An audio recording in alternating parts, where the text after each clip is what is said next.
आता सविस्तर वृत्त.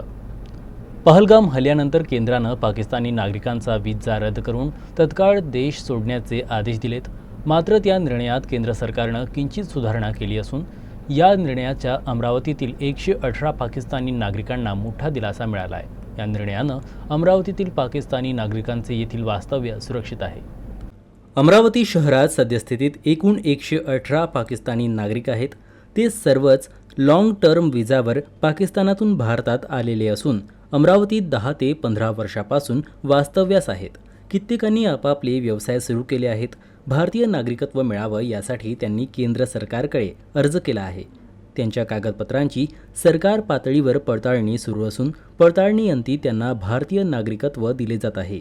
मागील महिन्यात पाकिस्तानी नागरिकांचा एक मोठा जथ्था धार्मिक कार्यक्रमासाठी अमरावतीत आलेला होता.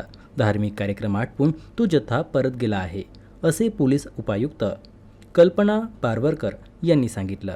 केंद्र सरकारनं 2019 ते 2024 या कार्यकाळात पाकिस्तानी हिंदूंना भारतीय नागरिकत्व देण्याचा निर्णय घेतला होता. त्यामुळं भारतात राहू इच्छिणाऱ्या पाकिस्तानी विशेषतः हिंदू धर्मीय पाकिस्तानी नागरिकांना मोठा दिलासा मिळाला. त्यांनी भारतीय नागरिकत्वासाठी केंद्र सरकारकडे अर्जही केला आहे. त्यांना भारत सरकारनं दीर्घ कालावधीचा व्हिसा दिला आहे. पहलगाम येथील दहशतवादी हल्ल्यानंतर केंद्र सरकारनं आक्रमक भूमिका घेत सर्व पाकिस्तानी नागरिकांचा तत्काळ प्रभावानं व्हिसा रद्द केला. त्यांना 48 तासात देश सोडण्यास सांगितलं. त्यापाठोपाठ केंद्रीय गृहमंत्री अमित शहा यांनी देशभरातील मुख्यमंत्र्यांची बैठक घेतली. सर्व पाकिस्तानी नागरिकांना हुडकून काढून त्यांना देशाबाहेर काढण्याची कारवाई करण्याचे सक्त निर्देश देण्यात आले आहेत.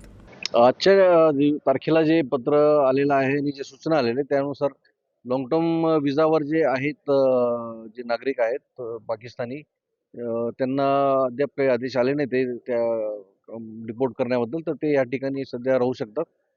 याच्यात सर्वजण जे आहेत ते पाकिस्तानी नागरिक आहेत, पण अनेक वर्षापासून या ठिकाणी राहत आहेत. ते सिंध प्रांतातून आलेले हिंदू लोक आहेत आणि शॉर्ट टर्म व्हिसावर सध्या आपल्याकडे कोणी हजर नाही.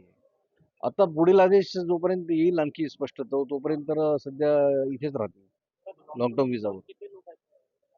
ती संख्या आहे आपल्याकडे, तर ते अनेक लोक आहेत.